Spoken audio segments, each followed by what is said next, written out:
welcome to our channel Horizons Tomorrow. Our guest country today is Canada.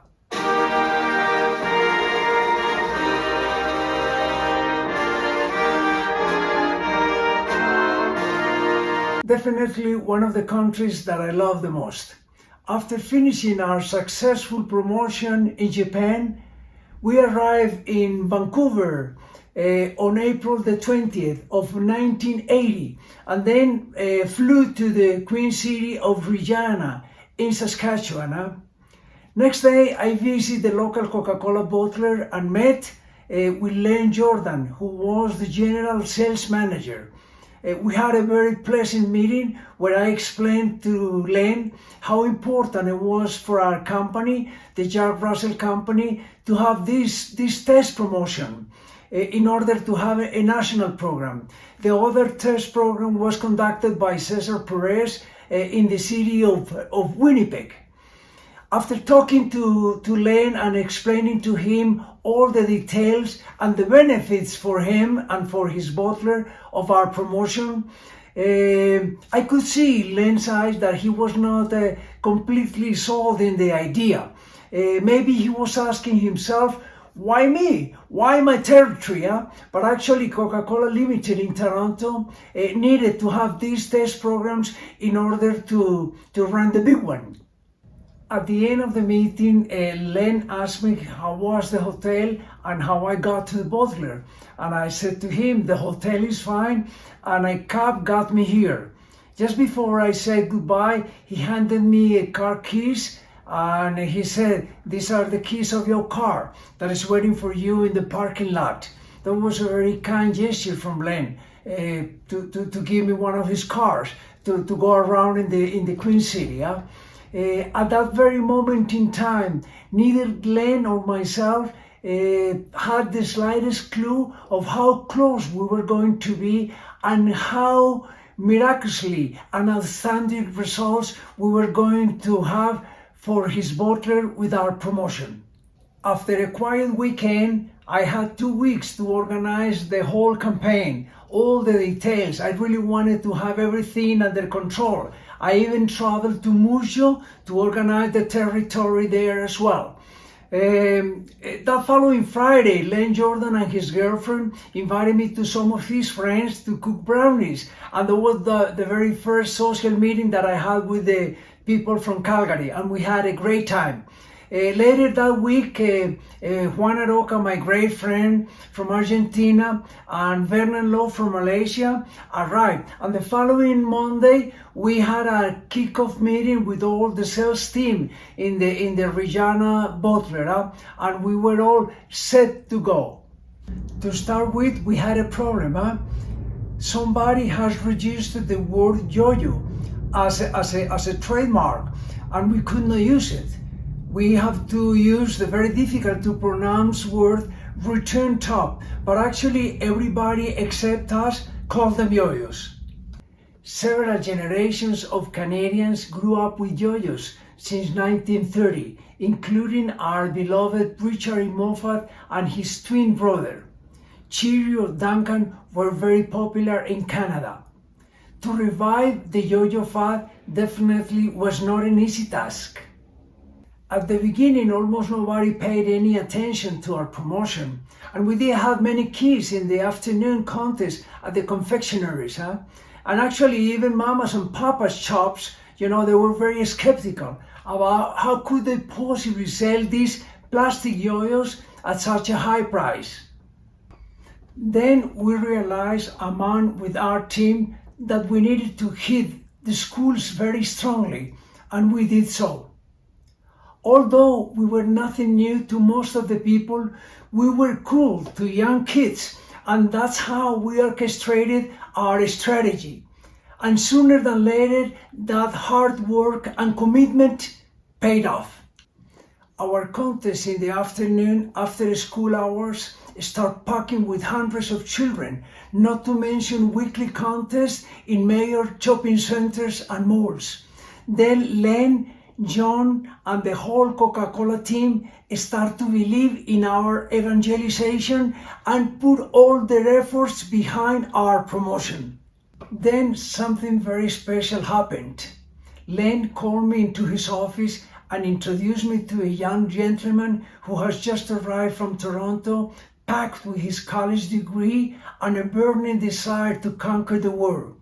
His name, Randy Timmins. Randy was always there for us, coordinating of top of venues, hospital visits, TV shows, etc. and etc. We got the chance to know Randy and to get very close with him, and he told us a little bit about his life and his girlfriend that was about to visit him in Regina. When Debbie finally arrived in Regina, Randy was the happiest man on the face of the earth. After 40 years, we have kept intact our friendship and relationship with Randy and his lovely family. We had so many great memories from Regina and Mushu, but definitely the highlight was going camping with our friends from Coca-Cola. That late Saturday, after a succulent barbecue and some spirits, we were all gathered around the fireplace just telling jokes and stories, and this is what happened. I recall that I was very impressed by the warm greetings. In most people, we will say hello everywhere, in restaurants, in supermarkets, or in the schools. And when saying hello to somebody, "Hi, how are you doing?" that person, despite age, race, or gender, etc., will reply, "Not too bad." That "not too bad" expression was used almost by everyone, and I was referring to this issue to everybody around the fireplace. Actually, all of a sudden and out of nowhere, the park guard appeared on the scene by saying, "Good evening." And I stood up and greeted him very warmly by saying, "Hi, how have you been?" And obviously he replied, "Not too bad." Nobody could stand still of the big laughs and fun his answer produced in all of us. Obviously, we have to explain to him the reason of those uncontrollable laughs, and he laughed as well. At the end, he said firmly, "I'll be back in 10 minutes, and you better be sleeping by then, otherwise you will get a fine." It is great to know that law is respected. Then we slept like babies and had a wonderful countryside breakfast. Then we went skiing to the lake. What a great experience that was. I must confess that after having such a great time during those 2 days and coming back from that national park, and while driving with the sun in my eyes, I closed my eyes for a split of a second. And then I pulled over my car, rested for a while. And I felt so guilty that I think I didn't even blink once until we reached home in Regina. Yet one more time, Almighty God protect us that day. There was another remarkable evening when we all went out to a country music tavern. And actually Salvador Nieves was with us. And he proved yet one more time that he was probably one of the greatest womanizers the Jack Russell Company Incorporated had in all his history. What a charismatic person he was, and what a great yo-yo player he was. My respect for Salvador Nieves. Once the promotion was at its peak, we were invited to the most viewed show in town, the John Sandison Show. And we were there with Juan Aroca, Bernard Law, and Leonardo Joffre. And we were awarded this beautiful pin. After that presentation, we were the talk of the town. And it's been a long time too. Tell you what, that's a great way to make a living, but here's a fellow that's a world champion, Gustavo Velez. Welcome to Regina. Thank you so much. You know, it really has been a long time since I picked up a return top. We refer to this as a yo-yo too. Yep. And that's only one of how many tricks can you people do? Well, I think nearly 100, I will say. Yeah. You're from Colombia in Yep. South America. Yep. And you're here with a team of very, very talented people to demonstrate the return top. Can you tell us where you're going to be situated? Actually, we'll be in the Northgate Mall, Southland Mall, and Norman View and Golden Mile every Thursday evening and Saturday mornings. Also Saturday afternoon doing some demonstrations, and almost all around town.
Just before the final contest, we went out on a Saturday afternoon to a very nice park with a fountain to take some nice photos with our great friend Juan Aroca.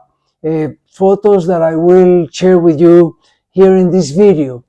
And all of a sudden, an old gentleman approached us and told us who he was. His name was Frank Young, and he told us great stories about the 40s and the 50s in the United States when he was a colleague of our dear friend Dick Moffat. Then he explained to us that back in those early days, they did not give autographs to the kids, but instead they carved the names with a knife in the wooden yo-yos.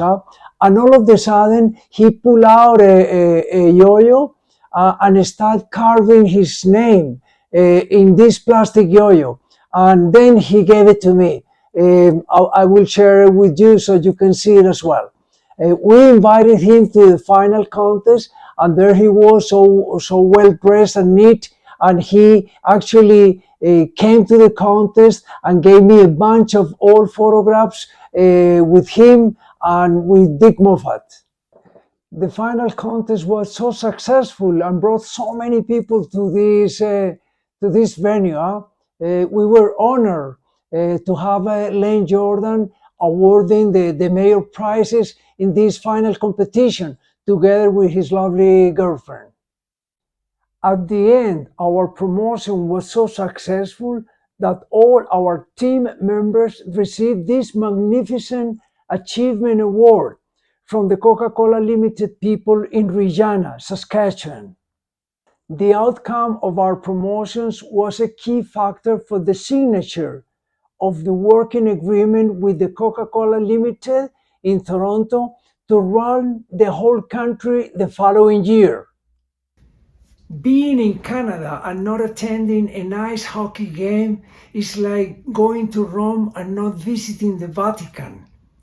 Hardly any other sport so unknown and misunderstood by us can arouse as much enthusiasm as passion as ice hockey in this country. We had the immense joy of attending game number 6 of the Memorial Cup. This happened at the Agridome in Regina, Saskatchewan. And on top of that, we were treated to a games that will go down in the annals of the history of this exciting sport between the Peterborough Pits and the Cornwall Royals. On June the 20th of 1980, a Friday night, if I am not mistaken, and together with our great friend Juan Aroca, we were lucky enough to attend live and via satellite in one of the mayor's theaters in Regina, the first of the trilogy fights between Roberto Mano de Piedra Duran and Sugar Ray Lerner. Every time a punch or a blow was thrown, all the popcorns flew all over the place. What an exciting boxing night that was. None of the spectators was disappointed. Before I close this video, I like to remember a real dear friend in the Regina's Bottler. His name, I hope it is still alive, Ron Graham, and his family. He actually treated us very well, and indeed he invited us for a very nice barbecue together with Juan and Leonardo Joffre, and the talk of the night was what was the best meat or the best beef in the world, and obviously having an Argentinian and a Chilean and then a Canadian, there was a very good discussion. I also found this picture among all my files, and it's the picture of Christine, the daughter of a very good friend of ourselves in the Regina boat tour back then. Against all odds, we demonstrated to ourselves and to others that when you put your heart and your guts into a project, you will achieve all your goals. To be continued in Canada, part 2. Thank you very much for watching. Cheerio!